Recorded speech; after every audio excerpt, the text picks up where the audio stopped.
Hi back to form வந்தாச்சு. நிறைய பேர் அந்த கவர்மெண்ட் கேஷ் பற்றி, அதாவது ப்ரெக்னன்சி டைமில் கவர்மெண்ட்லேருந்து கொடுக்குற அந்த 80,000 கேஷ் பற்றி ஒரு வீடியோ போட்டிருந்தேன். நிறைய பேர் நிறைய டவுட்ஸ் கேட்டிருந்தீங்க. சில பேர் வந்து அந்த நம்பருக்கு கால் பண்ணி எனக்கு கேஷ் வந்துருச்சு அப்படின்னு சொல்லியிருந்தீங்க. அது ரொம்பவே சந்தோஷமாக இருந்துச்சு கேட்கும்போது. அது மட்டும் இல்லாமல் சில பேர் வந்து இந்த மாதிரி நீங்கள் சொன்னீங்கன்னு கம்ப்ளைண்ட் பண்ண சிஸ்டர், நீங்கள் கம்ப்ளைண்ட் பண்ணி மனுலாம் ஏற்றுக்கிட்டாங்க. அதுக்கப்புறம் நான் நர்ஸ் கால் பண்ணி என்னை ரொம்பவே திட்டாங்க அப்படின்னு சொல்லியிருந்தீங்க. அப்படி உங்களை திட்டுறதுக்கு அவங்களுக்கு ரைட்ஸே கிடையாது. ஃபர்ஸ்ட் ஆஃப் ஆல் அவங்க ப்ராப்பராக நமக்கு ரெஸ்பான்ஸ் பண்ணியிருந்தாங்கன்னா நம்ம இந்த அளவுக்கு கம்ப்ளைண்ட் வரைக்கும் போக வேண்டிய அவசியம் கிடையாது. ஸோ நீங்கள் உங்கள் நர்ஸ் கேட்டாங்கன்னா நீங்கள் தைரியமாக சொல்லுங்கள், நீங்கள் எனக்கு ரெஸ்பான்ஸ் பண்ணலை, அதனால தான் அந்த மாதிரி நான் கம்ப்ளைண்ட் பண்ணேன் அப்படின்னு சொல்லிட்டு.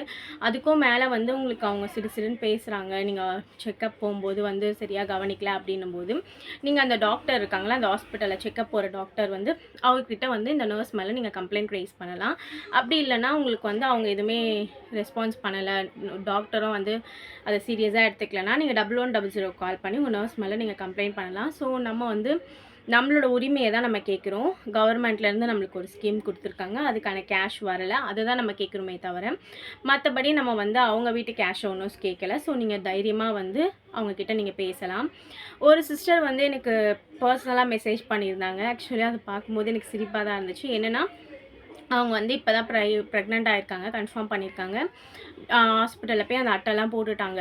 அதுக்கப்புறம் அந்த வீடியோஸ் பார்த்துட்டு அவங்க கம்ப்ளைண்ட் ரைஸ் பண்ணியிருக்காங்க. ஸோ நர்ஸ் ஃபோன் பண்ணி திட்டினாங்க அப்படின்னு சொன்னாங்க. ஆக்சுவலி நீங்கள் அந்த மாதிரி உடனே கால் பண்ணி கம்ப்ளைண்ட் பண்ணிங்கன்னா கண்டிப்பாக திட்ட தான் செய்வாங்க. மினிமம் ஒரு 5 மந்த்தாவது ஆகணும் உங்களுக்கு.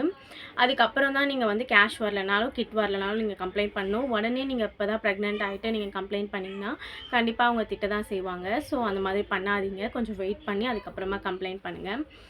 நிறைய பேர் அந்த பிக்மி ஆப் அது எப்படி டவுன்லோட் பண்ணணும், அது எப்படி ஸ்டேட்டஸ் பார்க்கணும் அப்படின்னு கேட்டிருந்தீங்க. ஆல்ரெடி நான் தனியாக வீடியோஸும் போட்டிருக்கேன். நீங்கள் ப்ளே ஸ்டோரில் போனீங்கன்னா பிக்மி ஆப்னு இருக்கும், அதை டவுன்லோட் பண்ணிக்கோங்க. நீங்கள் கவர்மெண்ட் ஹாஸ்பிட்டலில் உங்களோட என்ன ஃபோன் நம்பர் கொடுத்துருக்கீங்களோ அந்த நம்பரை தான் என்டர் பண்ணணும். அதில் ஓடிபி வரும். அந்த ஓடிபியை என்டர் பண்ணிவிட்டு நீங்கள் உள்ளே போய்ட்டு உங்களோட ஸ்டேட்டஸ் செக் பண்ணிக்கலாம். இந்த வீடியோ உங்களுக்கு யூஸ்ஃபுல்லாக இருக்கும்னு நினைக்கிறேன். உங்களுக்கு ஏதாவது டவுட்ஸ் இருந்துச்சுன்னா மறக்காமல் கமெண்ட்டில் சொல்லுங்கள். என்னோடய பேஜை ஃபாலோ பண்ணிக்கோங்க, சேனலை சப்ஸ்கிரைப் பண்ணிக்கோங்க. தேங்க்ஸ் ஃபார் வாட்சிங்.